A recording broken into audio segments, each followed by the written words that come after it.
नमस्कार, आप देख रहे हैं लीडिंग भारत टीवी और मैं हूं आपके साथ आस्था तिवारी। जब उत्तर प्रदेश की राजनीति की बात आती है तो इसकी गहराई को भाप पाना उतना ही मुश्किल है जैसे कि समंदर की गहराई को, जहां तमाम बयान, आरोप प्रत्यारोप का सिलसिला और नाराजगी देखी जाती है।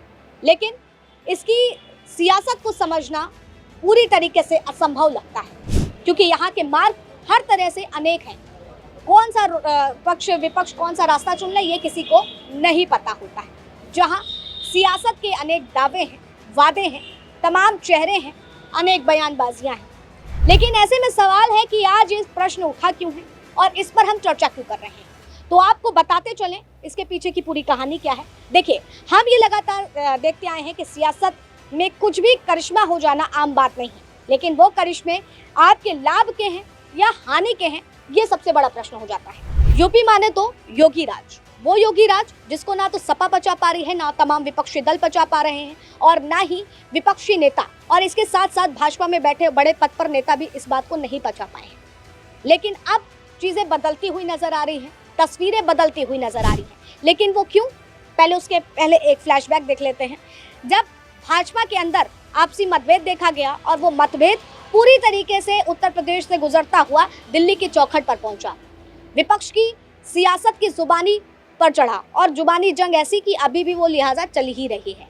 लेकिन इस बीच कुछ करिश्मा हुआ है, और वो करिश्मा ये कि योगी आदित्यनाथ का साथ देने अब केशव प्रसाद मौर्य खुद सामने आ गए हैं।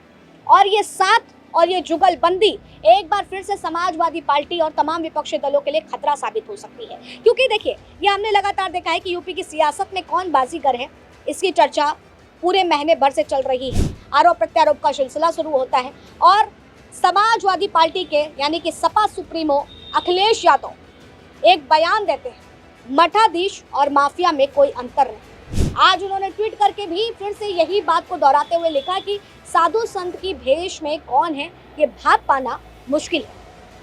हालांकि हैरानी होती है जब समाजवादी पार्टी के नेता अखिलेश यादव, जो खुद हिंदू परिवार से आते हैं और सनातन धर्म के लोगों को चोट पहुंचाते हैं, क्योंकि इससे ही राजनीतिक रोटियां सिकती हुई नजर आ रही है।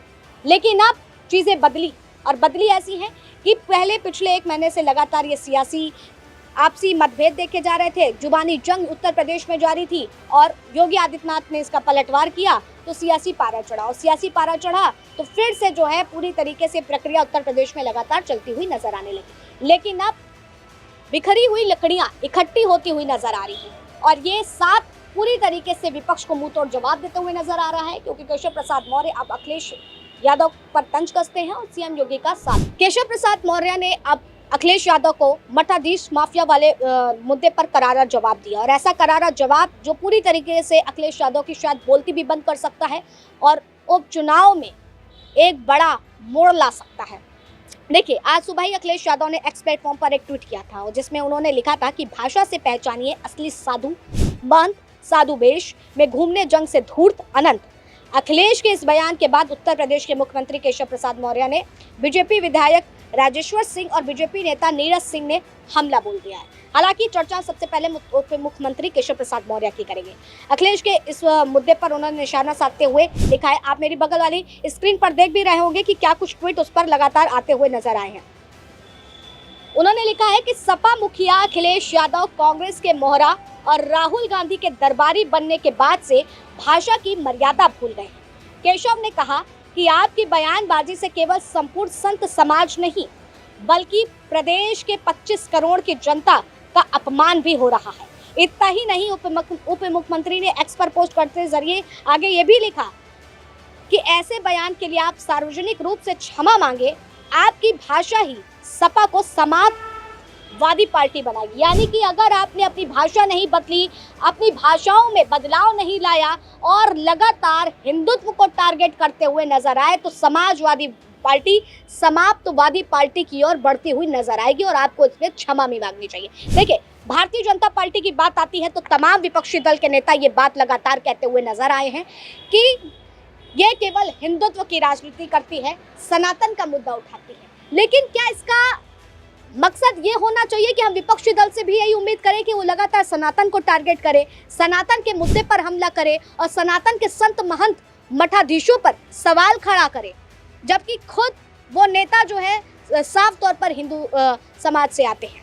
वो तमाम नेता हिंदू समाज से आते हैं, लेकिन उसके बाद भी सनातन धर्म को लेकर के बातें कहते हैं। हालांकि जो मेरा मुद्दा है वो मुद्दा यही है कि अब उत्तर प्रदेश की राजनीति में बदलती हुई सियासत दिख रही है, क्योंकि योगी आदित्यनाथ के बयान के बाद अब केशव प्रसाद मौर्य, उप मुख्यमंत्री केशव प्रसाद मौर्य का ये बयान आया है और इस बयान ने पूरी उत्तर प्रदेश की सियासत में हलचल ला दिया है, भूचाल ला दिया है। क्योंकि जहां विपक्षी दल को ये बात लग रही थी कि राम लखन अलग हो गए हैं, लेकिन ऐसा नहीं है।